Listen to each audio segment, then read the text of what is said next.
পান্তা ভাত বাঙালির খাদ্য সংস্কৃতির একটি অবিচ্ছেদ্য অংশ। এটি শুধুমাত্র একটি খাবার নয়, বরং গ্রাম বাংলার জীবনের প্রতিচ্ছবি। সহজ, সস্তা এবং পুষ্টিকর এই খাবার একসময় শ্রমজীবী মানুষের পছন্দের খাদ্য হলেও আজ এটি উৎসব ও আয়োজনে বিশেষ স্থান দখল করে নিয়েছে। Hello dear friends, welcome back to my channel. সবাই কেমন আছো? আশা করি সবাই খুব ভালো আছো। চলে এসেছি পহেলা বৈশাখের স্পেশাল পান্তা ভাত কীভাবে পরিবেশন করেছি সেটাই তোমাদের সাথে শেয়ার করব। পান্তা ভাত তৈরি পদ্ধতি খুবই সহজ। আমরা সবাই কিন্তু পান্তা ভাত খেয়ে থাকি, আমিও তার আজ কোনো ব্যতিক্রম কিছু করিনি।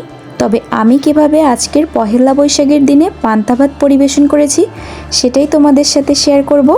তো আমি আজকের এই পান্তা ভাতের থালিটি কিভাবে সাজিয়েছি সেটাই তোমাদেরকে দেখাবো।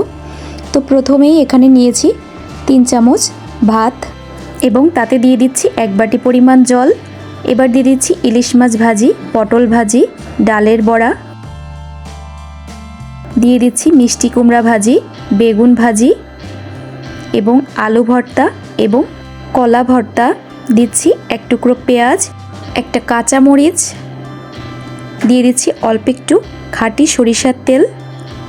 ঝাঁঝালো এই খাঁটি সরিষার তেলেই কিন্তু পান্তা ভাতের আসল স্বাদটা ফিরে আসে।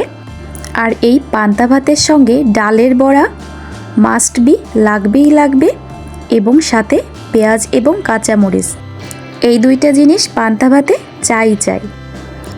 এই পান্তা ভাত গরম ভাতের তুলনায় খুব সহজেই হজম হয় এবং এতে প্রাকৃতিক বায়োটিক উপাদান থাকে যা হজমে সহায়তা করে। গরমে শরীর ঠান্ডা রাখতেও খুব সহায়তা করে। পান্তা ভাত শুধু একটি সহজ রেসিপি নয়, এটি গ্রাম বাংলার সংস্কৃতি এবং ঐতিহ্য, আবেগের প্রতীক। আধুনিকতার ছোঁয়ায় অনেক কিছু বদলে গেলেও পান্তা ভাত আজও আমাদের ঐতিহ্যের গর্ব হয়ে রয়েছে। পান্তা ভাতের এই থালিতে আমি চেষ্টা করেছি কিছু ভর্তা আইটেম এবং কিছু ভাজি আইটেম রাখার। তো আমার আজকের এই পান্তা ভাতের থালি সাজানো কেমন হয়েছে অবশ্যই সবাই জানিও। আজকের এই ভিডিওটি এই পর্যন্তই। সবাই ভালো থেকো, সুস্থ থেকো। সবাইকে পহেলা বৈশাখের শুভেচ্ছা, শুভ নববর্ষ।